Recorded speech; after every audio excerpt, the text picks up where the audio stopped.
पंडित जी जानना चाहेंगे कि हनुमान जी को केसरी का पुत्र भी कहा जाता है और शिव जी का अवतार भी माना जाता है। दरअसल हनुमान जी किसके पुत्र हैं?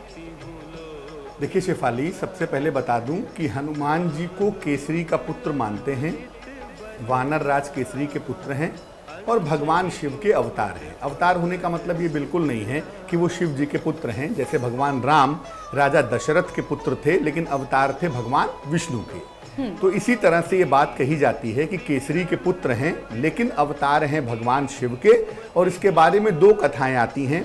पहली कथा कहती है कि केसरी की पत्नी अंजना ने, यानी हनुमान जी की माता ने, हनुमान जी को पाने के लिए अपूर्व तपस्या की, जिस वजह से हनुमान जी का प्राकट्य हुआ, भगवान शिव की आराधना से उनका जन्म हुआ, इसलिए भगवान शिव का अवतार कहा जाता है।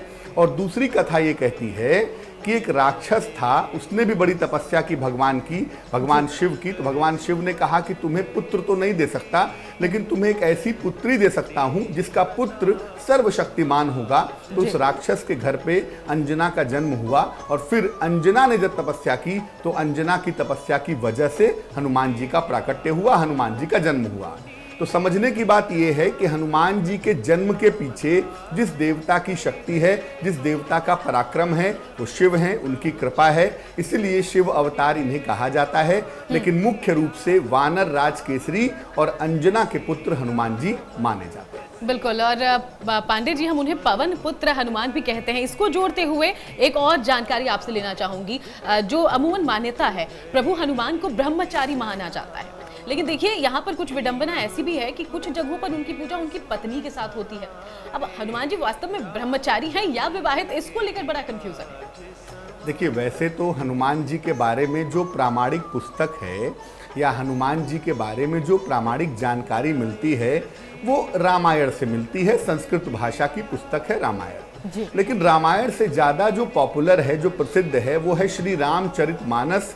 गोस्वामी तुलसीदास जी महाराज ने रामचरितमानस लिखा और चूंकि राम के चरित्र का वर्णन किया और राम का चरित्र बिना हनुमान जी के पूरा नहीं हो सकता, इसलिए उसमें हनुमान जी का भी उल्लेख किया।